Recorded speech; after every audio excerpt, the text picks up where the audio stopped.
কারণ বিগত অনেক বছর ধরে মেন্টালি আমি আমাকে ওই জায়গায় নিয়ে আসছি যে আমি সিনেমা ছাড়া কিছু করব না, মানে না, সেটা ডিপেন্ড করে আসলে। আমরা তো আসলে সিনেমার পারিশ্রমিকটা যে হ্যাঁ, এটা ডিপেন্ড করে। আমার যদি কখনো লাগে, আমি এরকম হয় যে আমি পরে নেই, বা আমার লাগলে আমি নিয়ে নেই, বা সিনেমা রিলিজ হওয়ার পরে নেই, এটা নিয়ে আমার কোনো চাপ নেই আর কি। তো ঈদের ছবি রিলিজ পেলো, ঈদে বেশ কয়েকটা ঈদেই বোধহয় পরপর রাজের ছবি এলো, মানে ঈদ এখন বোধহয় রাজের ছবি ছাড়া হচ্ছে না। দেখি তো এটা ভালোই লাগে, কিন্তু ভালোই লাগে না? কোনো সিনেমা আসলে তখন মনে হয় যে না, রাইট। একটা আনন্দ যোগ হয় আর কি, মানে ডাবল আনন্দ। হ্যাঁ, তো বনলতা এক্সপ্রেসের ডিটেলে আমি আসবো, তার আগে যেটা ভূমিকায় বললাম, ধরো ক্যারিয়ারে শুধুমাত্র ফিল্মটা রেখে ঠিকঠাক টিকে থাকা যায়, কোনো টেনশন লাগে না, না?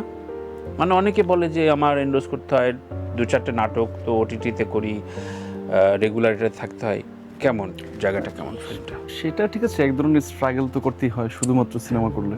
হ্যাঁ, সেটা যদি এন্ডোর্স হয় বা অন্য কিছু হয়, সেটা প্লাস হয় আর কি, যে না মানে লাইক তখন মনে হয় যে সিনেমা ওরিয়েন্টেড কাজগুলোতে আরো বেশি মনোযোগ বা মনোনিবেশ করা যায়। বাট হ্যাঁ, আপাতত এখন পর্যন্ত যেহেতু আমি সিনেমাই করছি, আমি আমার এই জার্নিটাকে খুব এনজয় করছি। আচ্ছা আচ্ছা। এমনিতে এক্সক্লুসিভ নাটক বা অন্য কিছুতে অফার নিশ্চয়ই আসে, বা আলাপ নিশ্চয়ই করতে চায় মানুষ যে এক্সক্লুসিভ একটা দুইটা করেন বছরে একবার, এরকম আসে?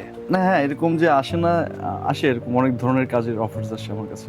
আচ্ছা আচ্ছা। বাট আমি কিভাবে না করো? হ্যাঁ, না করার ব্যাপারটা ওরকম আসে না, কারণ বিগত অনেক বছর ধরে মেন্টালি আমি আমাকে ওই জায়গায় নিয়ে আসছি যে আমি সিনেমা ছাড়া কিছু করব না, মানে সো এটার জন্য আসলে প্র্যাকটিসটা আমিও শুরু করলাম।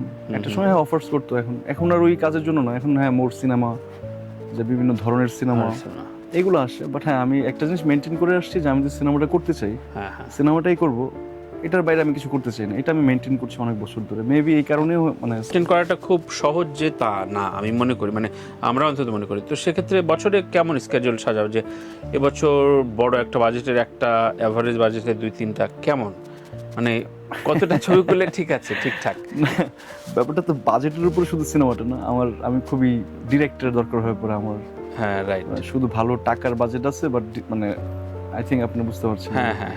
তো আমার হচ্ছে ভালো ডিরেক্টর, ভালো প্রোডাকশন অ্যান্ড ভালো রাইটার, মানে ভালো একটা টিম যখন আসলে একটা সিনেমা বানায়, সেটা আসলে অনেক টাকা না হলেও, কম বাজেটের হলেও সিনেমাটা কিন্তু লুক অ্যান্ড ফিল খুব ভালো হয়।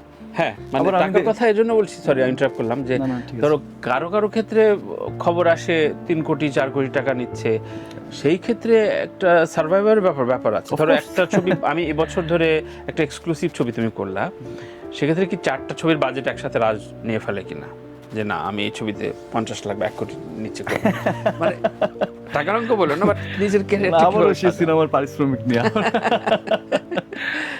না, সেটা ডিপেন্ড করে আসলে। আমরা তো আসলে সিনেমার পারিশ্রমিকটা যে হ্যাঁ, এটা ডিপেন্ড করে। আমার যদি কখনো লাগে, আমি এরকম হয় যে আমি পরে নেই, বা আমার লাগলে আমি নিয়ে নেই, বা সিনেমা রিলিজ হওয়ার পরে নেই, এটা নিয়ে আমার কোনো চাপ নেই আর কি। চাপ নেই। হ্যাঁ, বাট হ্যাঁ, শুধু সিনেমা করে এটা খুব অনেক স্ট্রাগল আছে আর কি। সো এটা আমি এনজয় করি, এর জন্য হয়তো আমি করছি।